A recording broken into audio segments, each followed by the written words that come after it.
a kind, more like the people in the world seeking perspectives with a different line. The kids who share the interest together with a similar kind. When they said John Glover for Spider-Man, they didn't mind. The activists, directors, comments and the lectures, fanboys, professional artists and professors. Maybe a nerd who's just like you, talking about the things that you like too. So I invite you to the NOC. In full color, you see me. The hard knock life, comics, movies and TV. Yeah, pop culture with a different perspective. Watch it on your screen, hit play. Welcome, Internet, to the 15th episode of the Nerds of Color, Hard Knock Life.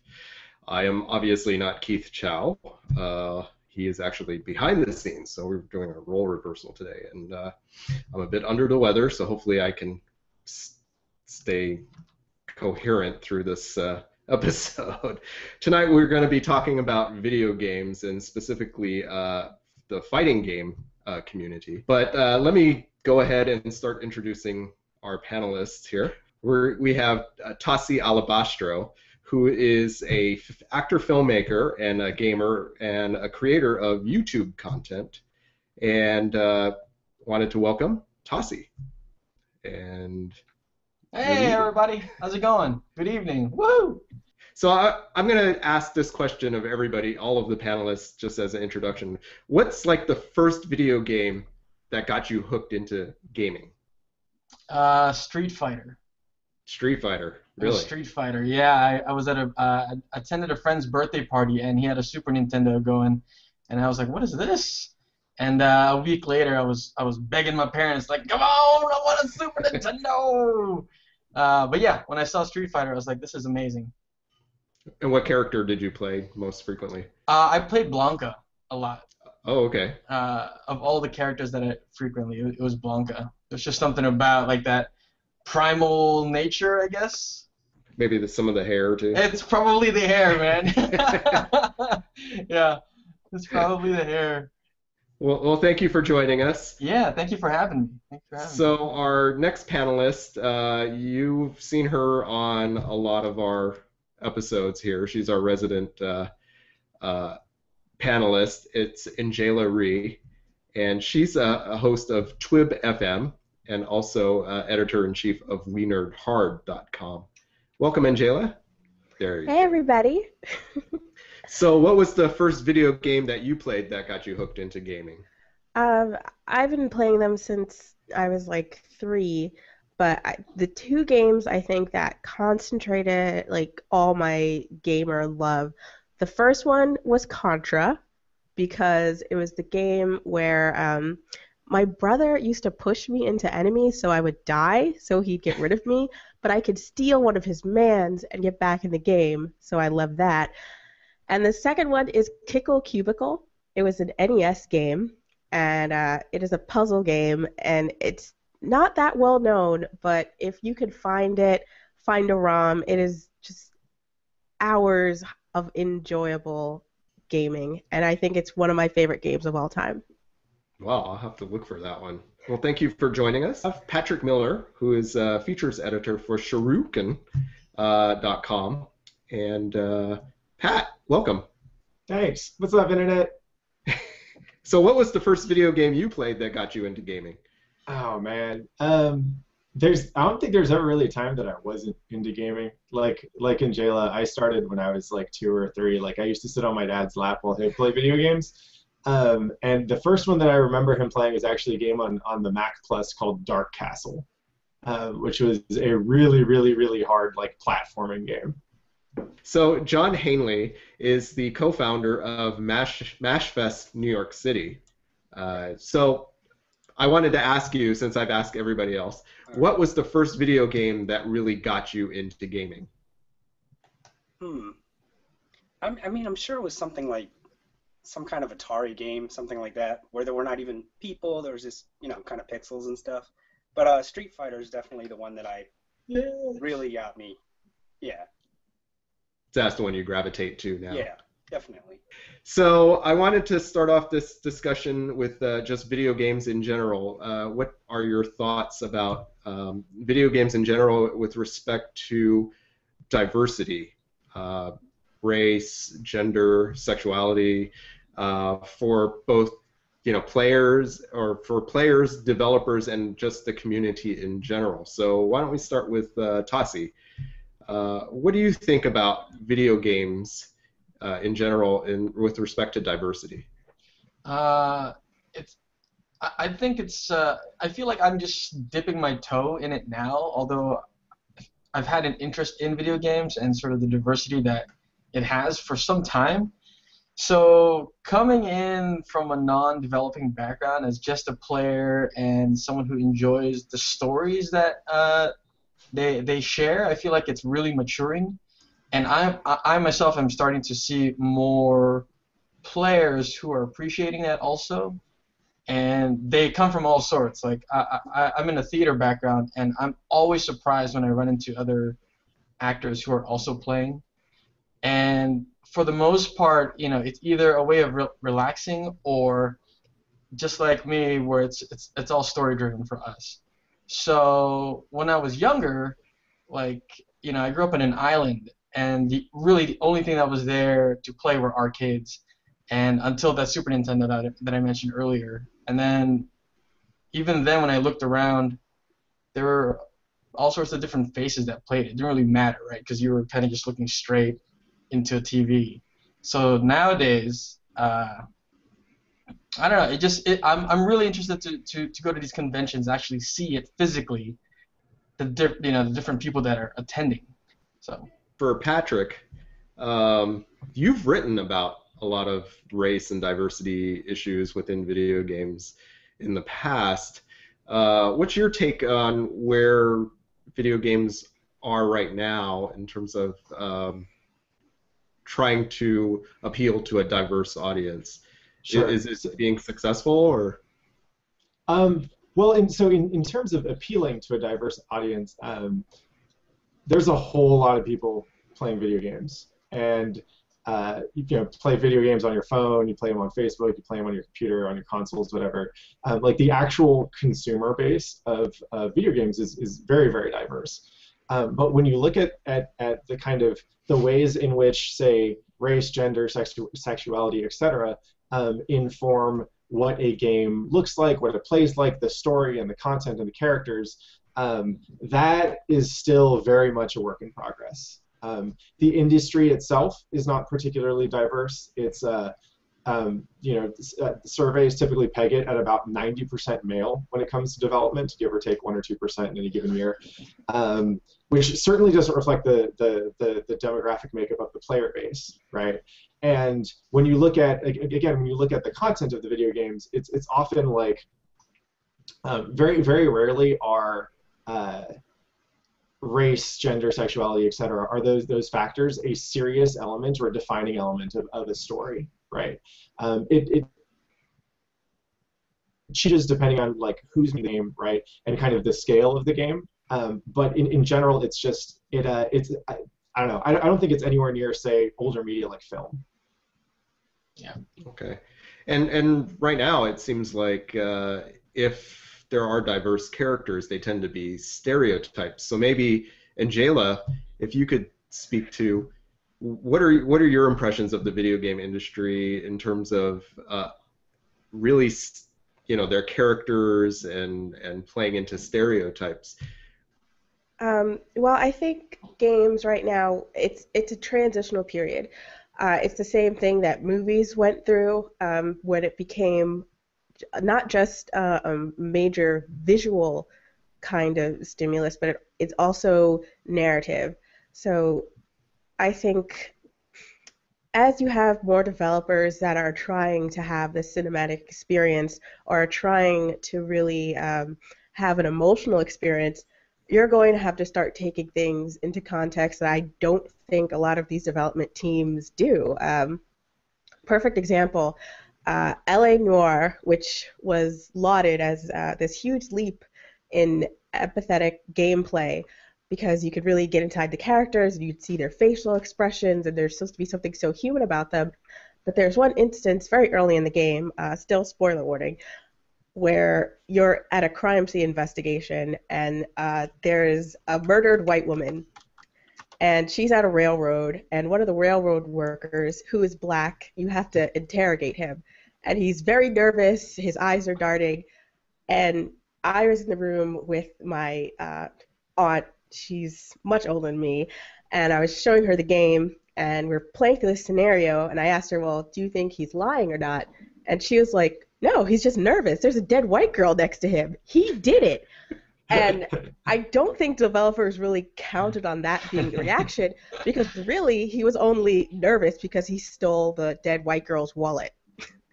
And like a lot of times I think games, I feel like we're almost at the cusp of taking responsibility for creating media. With any other form of mass media, be it movies, journalism, any type of entertainment, there is always somebody who is analyzing, asking questions about, race, gender, sexuality, and how it's being presented and why it's being presented. And I think with video games, we still are at this place where people say, oh, well, it's only a game.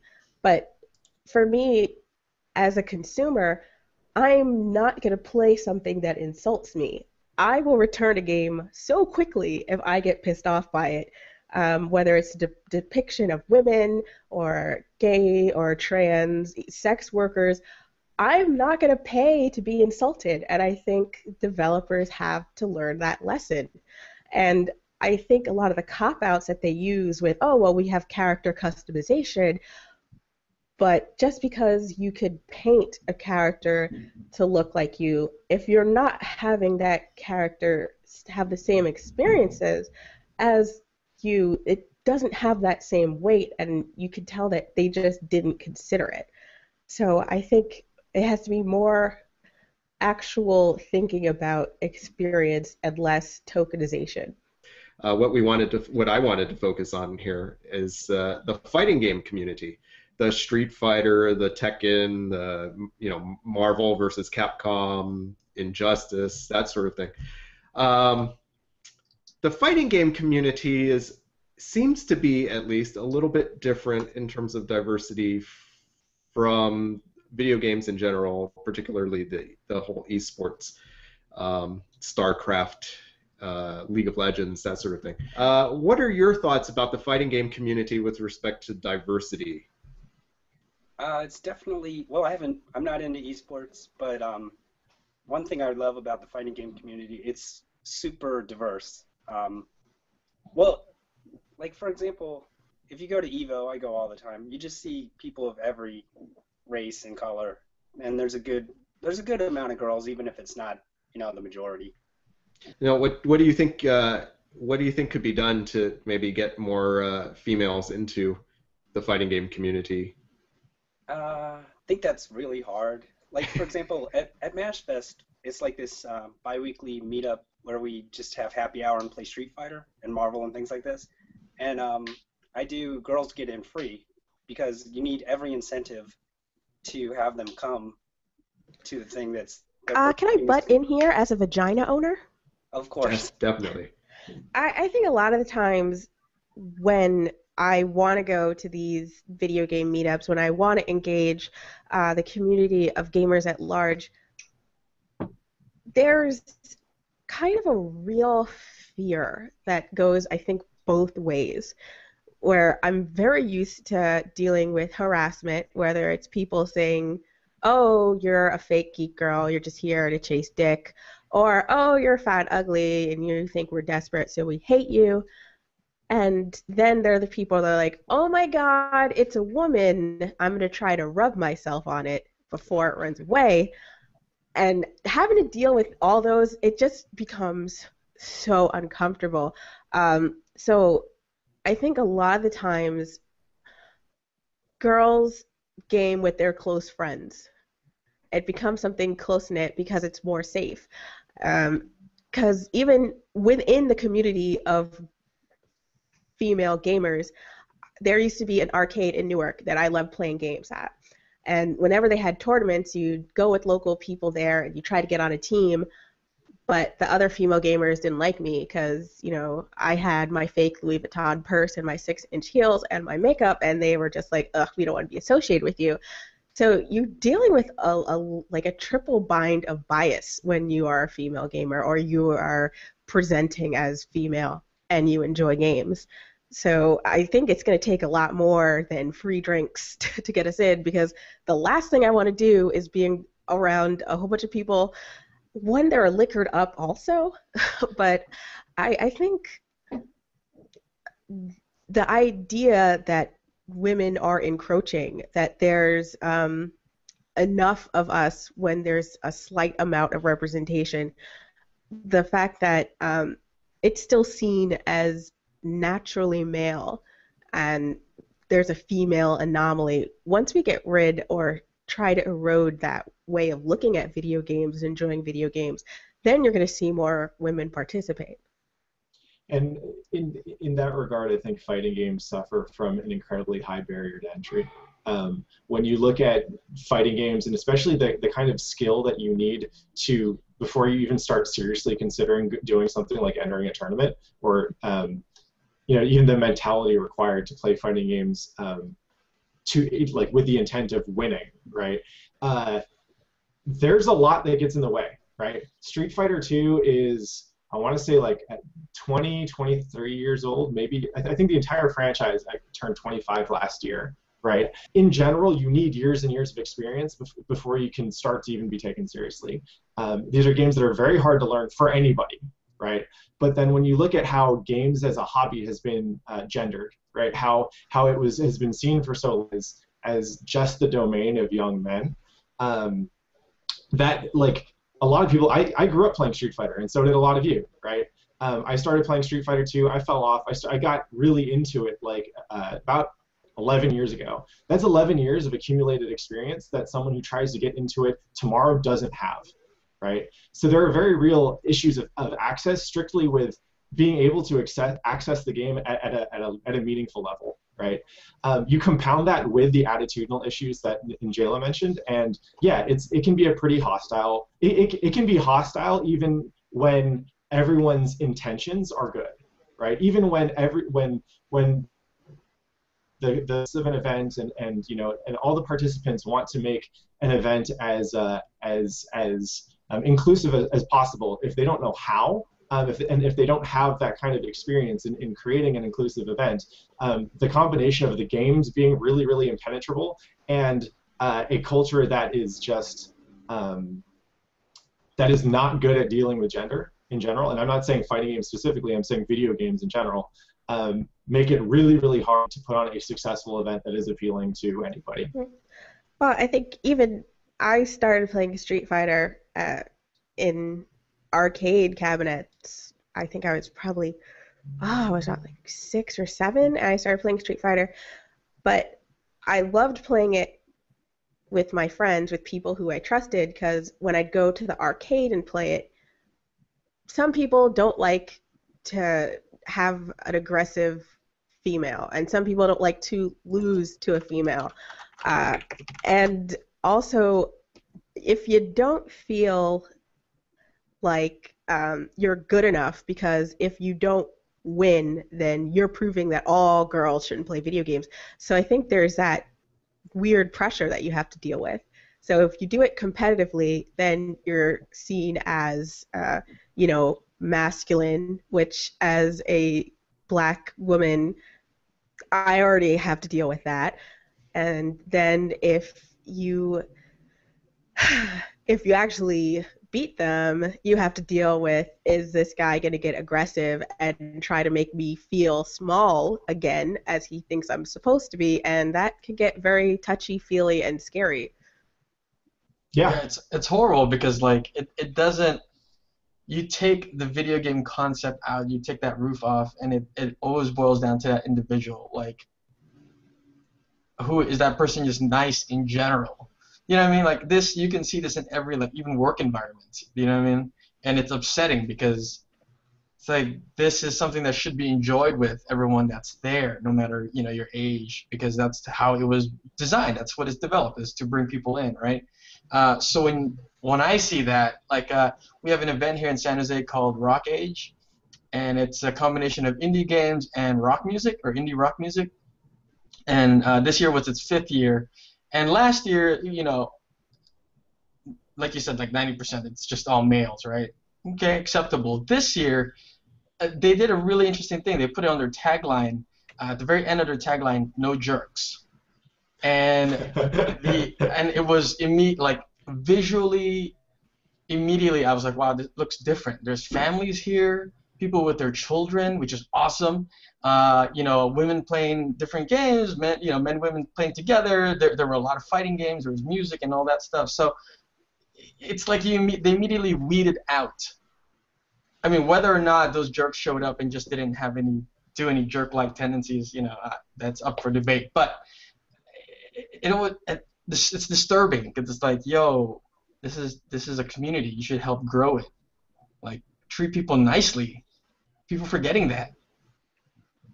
I want to touch on something N'Jaila said earlier about kind of the bit. I forget exactly how you phrased it, but it's talking about how, like, if you didn't win, that you basically that it wasn't just, oh, you lost. It was, oh, girls suck at this. Which is that's a thing which a lot of, like, higher level and more prominent female players in the fighting game community have been speaking out recently, just pointing out the hypocrisy, right? Because a consistent line of attack, especially when you look at kind of online spaces, at the active women players, is like, oh, well, we don't know why anyone pays attention to them. They're just here because they're women and they're not actually that good, right? When the fact is that, like, there aren't that many. I don't think there are any women players who consistently place top 3 at a major. But when you compare the way that the active female players, how they perform, and you compare that to the size of the overall women population in the fighting game community, like, they do pretty dang well. Like, the ones we pay attention to because they're good enough to show up on stream. They may not always win a lot, but they get there, right? And that's something that I've noticed, especially when you look at kind of the viewership for fighting game tournaments and stuff, like, they tend to be incredibly hypocritical with how they estimate, with how they relate skill to gender, because there are plenty of men who go ahead and get destroyed at tournaments, including me. And no one ever calls me a fake gamer guy, right? I actually lost in the last tournament I entered. I lost one match to a woman player in SoCal named Sherry Jennings, and then I lost in casual play to another well-known player named Miranda Picosdi. And afterwards, I was basically like, according to the Stream Monster logic, like, I'm a fake gamer guy, right? I lost to 2 women who clearly, like, they don't place top 3, so I'm just as much of a fraud. I'm more of a fraud than they would be, right? But it's obvious that people don't treat me that way, and it's because I'm a man. Part of the difference, I guess, with the fighting game community is that generally when you play, you're playing in person with your opponent. Do you think that might have a difference in attitudes that maybe people, totally. They definitely aren't going to say out loud the things that they might say on the internet in general? I'm not too sure. Really? I had some people say some pretty rank things to me. There used to be an arcade in Chinatown in New York City that I used to go to, and usually be me and my friends. I would be, like, the only girl there, for my friends, but we'd play a lot of Capcom fighting games, and I usually am not the best at those games. And I just had a lucky streak, and I beat this guy 3 times in a row, and he just turned to me, and he's like, yeah, but I can still rape you, so... And he just said it like it was putting me in my place. Wow. So I'm like, okay. Didn't go back to that arcade. And now was that Chinatown Fair? Yeah. Oh, yeah. That was a top place. That's where the top players on the East Coast congregated for a long time too. So that's pretty gnarly. Yeah. So I was like, I'm just gonna play Dance Revolution and not get rape threats. I think that part of what makes the fighting game community unique is not just that it's one-on-one competitive, but also that it has these arcade roots, which have kind of formed, what makes it special, but how we've tried to grow out of that and include girls and everyone else. It's this mentality that I think that's part of what makes it problematic as well as special. Well, I think there's a misconception that women weren't there from the beginning.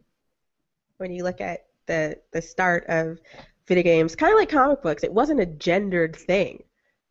It kind of evolved for them, and marketing decided, oh, we are selling this to males rather than females.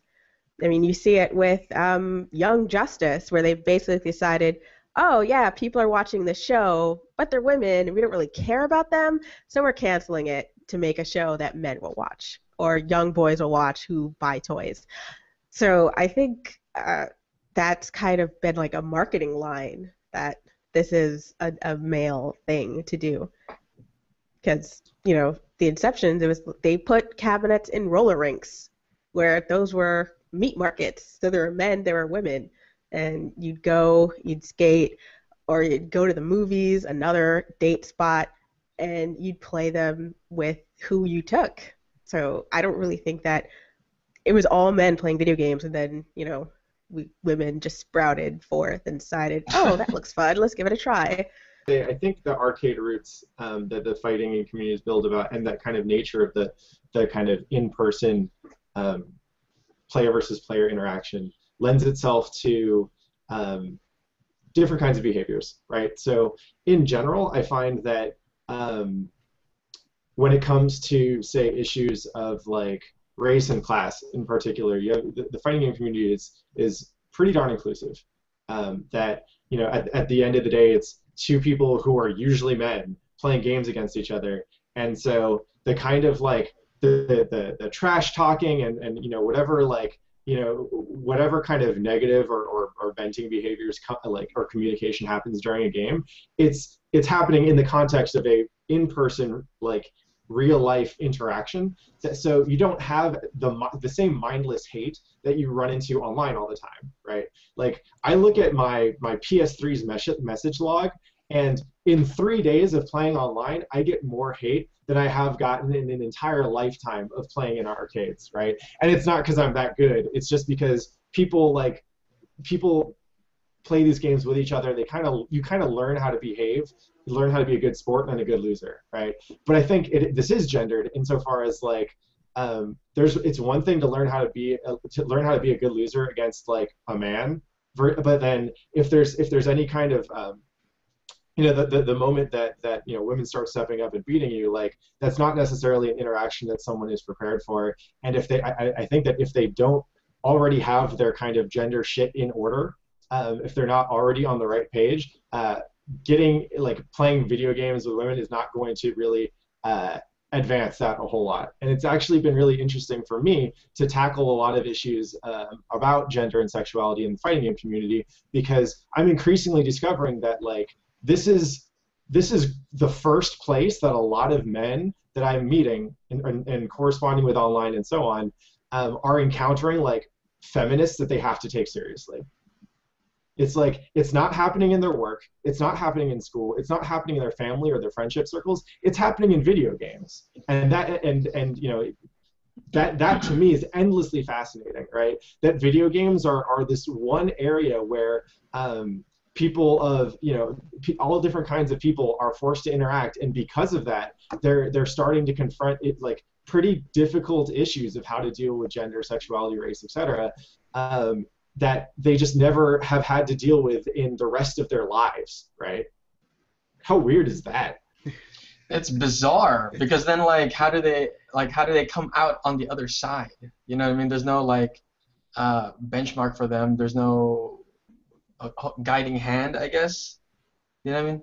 Like, how do they come out? And of course, it's a two-way street, right? So depending on how they deal with it, someone else is gonna also feel what that is. So, you know, like Naya was saying earlier, she didn't want to ever go back to any of those places where she felt that way. You know what I mean? So even if that other person maybe had learned a lesson, the other person may never ever come back. You know, and then it's this weird, like, one step forward, two steps back, and then a shuffle to the left or something.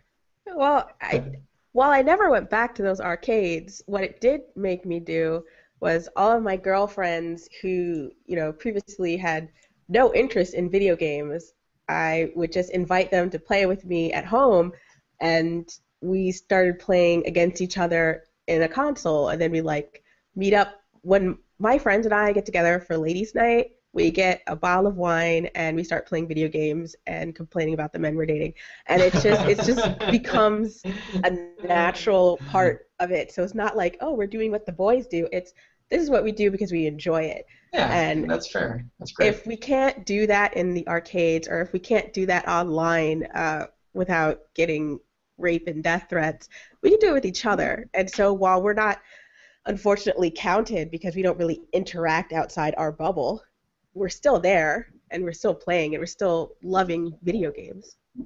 And one thing I will say is it's not just that people are kind of discovering, it's not just that they're forced to confront these issues like for the first time in a meaningful sense in video games. They're also learning things. There's just a really minor interaction that I had at SoCal Regionals last weekend that made me really happy. And what happened was there's this guy who was acting kind of obnoxious, like waving around a sign and getting in the way, and someone yelled at him like, hey, pack it up, and then used a slur for gay people.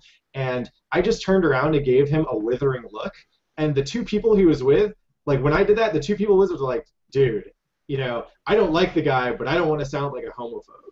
And I sat there and I like that moment made me feel good, right? Like I didn't feel good about shaming the dude, but all it took was me to look at a guy, and then like I guarantee you he's going to think twice next time he thinks about yelling that word, because he realizes that it's not just it's not just a generic expression of disapproval. It means something, and it says something about him that he didn't intend to say about himself, right? Mm-hmm. So it's been a fascinating venue for me to like see how people learn how to step their game up in this respect. I just had a question about when we were talking about coming back to the scene and things like this, like the thing that I run, and you're saying, well, free drinks isn't gonna get me to go to this thing that I might not.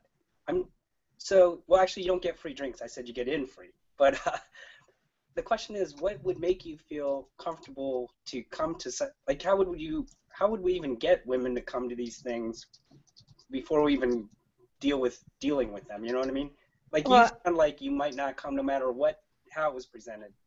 Unless it said no jerks, but that tagline's taken, I think. Hey man, it works everywhere. Okay.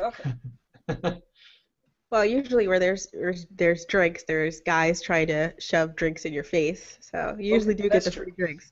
But I think it's more so the feeling of safety, and do you feel like you're gonna go to a place and then be treated like an outsider? Because nobody wants to unwind like that. And right. If video games are supposed to be my me time and a time to make me feel good about myself, do I want to be put in a situation where, I have to be the girl?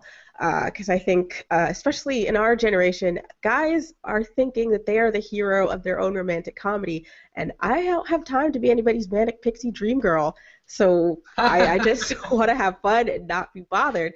But I really do think it's bringing in those close-knit social circles and encouraging girlfriends, just come in groups of your girls and just have a good time, and make sure there's a way for different groups that come in to mingle, so it's not a meat market, it's we're playing games. Well, I guess the get in free makes it sound like a meat market, but if you're ever in New York, if you come to this thing, I'm in New York right now. And I don't know, through word of mouth, people find out, like you might hear that it's like it's like a family environment, the regulars that come, including girls. But I totally hear you about, if you're just hearing about it offhand, you're like, that sounds kind of not my thing. Yeah, I was just curious. I do think there has to be more meeting of female gamers, just like I think there should be more meeting of gamers of all the designated other groups, because once you get more comfortable with each other, then I think when we go to the mainstream events, we're going to have our like team, our backup, and we're going to be able to feel safe. Yeah, I think like if you grew an extension of what that event is into opening discussion as to what you guys experienced together. Outside of that, to help bridge that event to the next one, as opposed to like, oh, you know, it's like once every month. That might help, and then like finding collaborators with it too, and finding out how to pull them away. I know everyone's playing video games, but pull them away from that. Have an area where you can just like have a conversation about, oh, what's going on. You know what I mean? I think that then strengthens this openness to like, oh, this is just another person, as opposed to, oh, it's a woman in our midst. I'm nervous. You know that. You know what I mean? I feel that's helped in different events that I've gone to, where there is a not separate area, but there's no real line as to, oh, okay, hang on, let me watch this real quick, and then pop over. Hey, so did you see this person here playing? Blah blah blah. So I wanted to bring John in on this to just talk about MashFest NYC for a little bit. What are you doing to kind of organize these events and to kind of build the community? Well, it's bi-weekly. The main thing that's different about what kind of things maybe Patrick was talking about, where it's very competitive, Evo and SoCal Regionals and stuff like that, it's just a happy hour, casual, have some drinks and play games. There are guys that are definitely competitive, but it's not a tournament or anything. So that's the main difference. And I think you get less of the people getting mad when they lose, and it's a lot more just kind of hanging out. And when you lose, you say, oh, hey, how did you do that, or things like this, and you don't have to worry about telling somebody how to beat you because it's not a tournament. So there's a lot of social interaction. Now, the other side of the coin is the characters in these fighting games are actually more diverse than video games in general. I mean, you've got Chun-Li, you've got Daoism, and all these other characters that have kind of, been that show more diversity than anything in StarCraft or League of Legends or any other kind of type of video games, especially first-person shooters, which primarily are white male characters. Do you think that is something as a positive that maybe you can encourage more developers to kind of create diverse characters outside of the fighting game community? I don't think that. I think that everyone, maybe all of us growing up, were like, oh, hey, there's a couple black guys in that game. That's pretty amazing, or a couple girls and things like that. They're not the most well-rounded. Some might be even bad stereotypes. But just as a beginning point for us 20 years ago or whatever, that's pretty good to see. I don't know if it got any better since then, but other genres probably have added more minorities and done better jobs with them than Street Fighter may have, but I don't know about that. Okay, maybe not. My mom made me stop playing Street Fighter because of DJ. She was so offended by him. And I could, like, a lot of the Street Fighter characters that I think about, I don't really think they're great representations. I mean, they are people of color, but they're not very good. They're not from the imaginations of the people that they're supposed to represent. So yeah, if you look at, I mean, so you look at the tagline for Street Fighter 2 is the World Warrior, right? And it kind of refers to this game is a tournament of, it's a clash of martial artists from all across the world who are, trying to, prove themselves to be the best or whatever. And so the kind of the conceit of that game led to this general paradigm where if you're going to make a fighting game, you want people from all across the world to be in it, right? So after that, you had World Heroes, which is basically, it's the same idea, right? Except that was like, classic like fighters across history and mythology and so on. So I think they kind of probably unintentionally ended up with a whole bunch of people of color in Street Fighter 2 because it was more about your nation, right, and your cultural fighting history that's what those characters are supposed to represent. So yeah, they ended up with a whole bunch of like weird kind of I mean, I would say stereotypes, except like they're almost too caricatured to be like real stereotypes in some regards, right? I guess, I mean, like you have Balrog, who's basically Mike Tyson, right? Or he's supposed to be an homage to Mike Tyson. But then like you have like Vega, the Spanish bullfighter. You have a green dude from Brazil. You have Dalsim, like this, this Indian yogi with small skulls, like a necklace of small skulls around his neck. Like some of that stuff is just so weird, right? That there's clearly some exoticization going on there, right? Some heavy otherness, right? But it's also like I at least in my experience, I found that like people who played those games and picked them up, they kind of started to own it a little bit, right? Like I know a few Brazilian players who are like, well, at first we thought it was really weird that Brazil was represented by like a mutated green monster when we actually have like a storied history of fighting, right? Brazilian Jiu-Jitsu is, it's like that. The UFC was basically a huge advertisement for their their fighting history, right? But they're also like, well, the only place you find Brazilians are in soccer games and this, so like we're gonna own this a little bit, and even now, like I'm part Filipino. The only places I can play Filipino, like explicitly Filipino characters in video games are. Exactly. You have Talim from Soul Calibur 2, and then you have Manny Pacquiao in a boxing game, and like I think there's some billiards games out there that we're in, right? So like for me, like I play Talim just because, right? I was like, I have to do this, So yeah, I don't think it's perfect, but I do think that we kind of took what we had and tried to make it our own. I certainly don't think there's any excuse for not having very clearly defined and fleshed out characters. But I will say that like when it comes down to it, Street Fighter's 25 years old, and there's still like some of the more like they're characters with character, if that makes sense, And when it comes to writing people of color, like I think it's almost better for fighting games because they don't have to do a whole lot of writing to begin with, I'm still kind of waiting for my representation.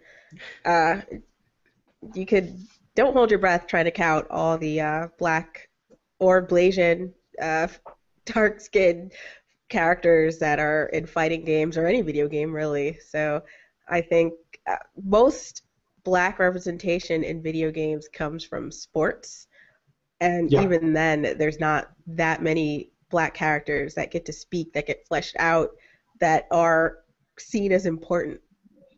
So yeah, black women in particular are just like they're nowhere to be found in video games. Except for Def Jam, their terrible fighting game franchise where we were literal prizes. Oh my gosh.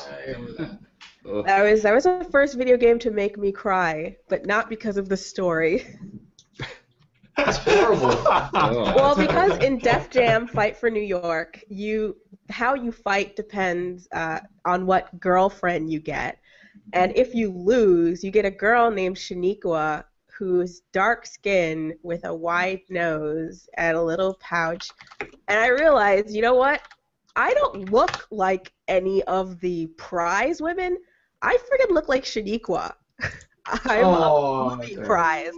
So that was I as much as I love Def Jam Fight for New York, I was like, I really don't want to support this franchise anymore because it's literally spitting in my face. I hope you return that game. For background, like that game was developed by a Japanese developer, and then it looks like it had a little bit of work done on it by EA Canada, right? So this is where the problem of like developer stories and backgrounds come in, right? N'Jaila, earlier you mentioned LA Noire, like that was made by a studio in Australia. GTA San Andreas, which was like basically, as far as I can tell, the game that pays at least the most lip service and homage to certain elements of like black culture and experience in the U.S. Like that was made by a Scottish developer, right? I have issues with that genre because I really do feel like when San Andreas came out, there was this fascination with role-playing the ghetto. Sure. Like we had this almost like ethnic overseeing where you could live out your fantasies as a non-black male by stepping into the buckskin and going crazy. And I really don't think there was a lot of thought of, you know, you are trying to make this very true to form representation of what it was like to be poor and black in Southern California at that time, but there's no context. So I remember when that game came out, I was walking by 7-Eleven, and there they had like the CJ standee, because they had some kind of promotion, and a gaggle of white preteens came in and started throwing N-bombs and like were kicking the poster in jest. And I was just looking at them like, excuse me? And it was like they just didn't get it, that could be something offensive. Like, the game was created in this kind of bubble where it made you feel good for consuming it, but then there was no afterthought or analysis on what you were consuming or why. Yeah, that sounds pretty accurate to me. I mean, I played that game for a few hours, and I came away feeling like the developers had watched a shit ton of like blaxploitation movies and like the Friday trilogy over and over and over, and then decided to make a game about that. I mean, even the newest Grand Theft Auto, which I played for maybe 20 minutes and then was just like, I can't do it. The representation of race is very... They think if they make kind of these obtuse jokes mentioning a character's race, that's dealing with race, and it's really not. They don't really deal with race so much as they acknowledge that race is a thing without going through the hard work of doing it, just the way they deal with sex. Like, I was having conversations with somebody that I don't like the way strip clubs are depicted in Grand Theft Auto.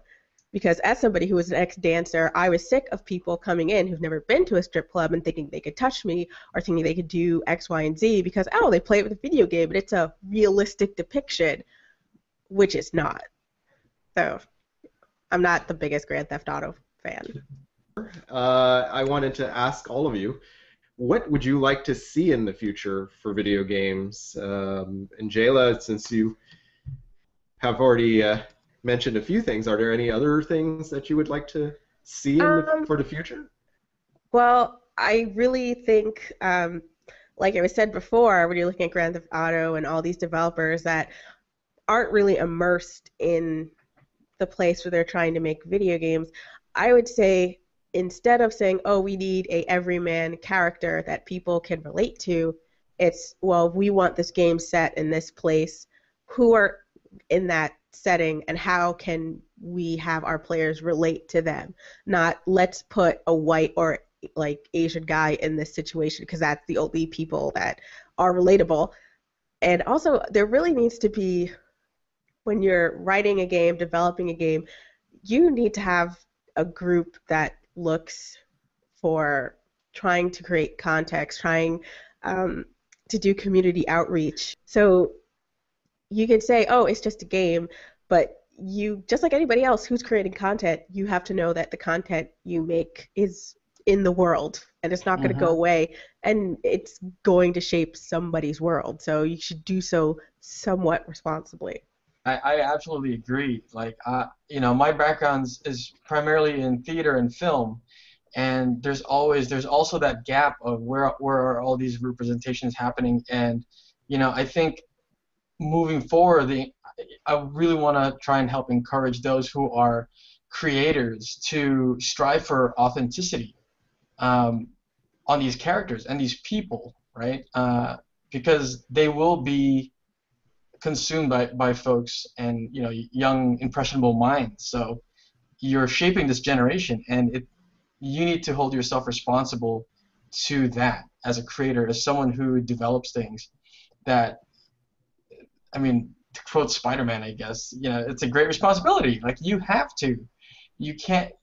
I think people are just afraid that, oh, I'm going to lose my job, but really, man, it's a service to your fellow person, your fellow human being, to remain authentic to the story that you're trying to tell, that the characters are these living, breathing people, no matter what race they are, because we all share very similar thematic problems. You know what I mean? Like, so that you know, going forward, when I create content, I always like to show my face, because, you know, coming from a place where I didn't get a lot of things, I didn't get to watch a lot of people of color until I got to like college, and I felt it was like misrepresented. And in everything that I do, I just want to make sure that if I can tell this truthful story, you can too, and you should hold yourself to that standard. I don't really play a lot of games other than the fighting games, which we've talked about a lot, and so I'd like to see more,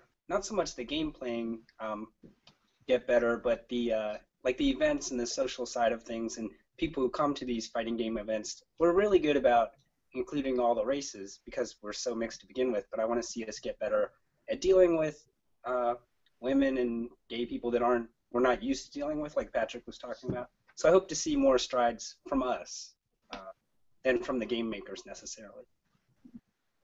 So there's a lot of interesting things happening right now in video games, and one of the most interesting trends to come out is that it's been pretty clear that in AAA, which is largely like the kind of, you know, kind of massive Hollywood blockbuster games that we've been talking about, AAA is the last to change in any significant way, especially when it comes to the content of what they're doing, right? Like, that's why you get sequels every year. That's why you get, like, you know, that's why the games we play are fundamentally not that different from the games we played 10 years ago in a lot of major ways, right? So I think that, honestly, what I want to see is I want to see more people of color getting involved in independent game development. There are a few there right now. There are a few people of color who are making games themselves, you know, just on small teams, sometimes, you know, small budgets or no budgets. And I think they're doing really fascinating work. But since the tools are not that accessible yet, or not as accessible as I think they need to be, and I don't think there's a supportive community of people of color, both developers and players, I think that needs to grow. And so with that in mind, I want to give a shout out to one of my friends, Shaun Alexander Allen, because he is a New York-based developer. He's a man of color, and he's building a game it's really cool in a lot of ways. Like, and I've been talking to him a lot about kind of what the people of color game scene is like, and we've both kind of concluded that it's not nearly as robust as it should be. So I hope discussions like this panel will continue, and I hope that we start like actively seeking out ways to support developers, you know, people of color game developers, the same way that we support, you know, diverse filmmakers, diverse journalists, and so on. Right? So here we are going to wrap up. Thank you, everybody, for participating in our Google Hangout tonight. The next episode 16 is going to be happening 2 weeks from now, I believe, and Keith will be your regular host. And as always, go and visit thenerdsofcolor.org for our website, and you can like us on Facebook, you can like our videos and subscribe to our videos on YouTube as well as youtube.com/thenerdsofcolor. That is it for tonight, and before I go loopy from my medication, have a good night. See you all next time. Bye.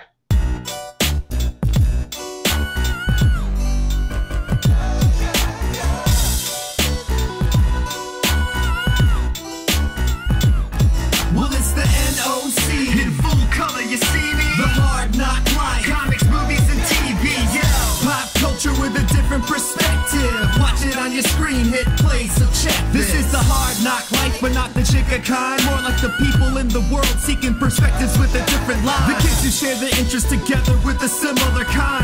When they said Don Glover for Spider-Man, they didn't mind. The activists, directors, comments, and the lectures. Fanboys, professional artists, and professors. Maybe a nerd who's just like you, talking about the things that you like too. So I invite you to the NOC.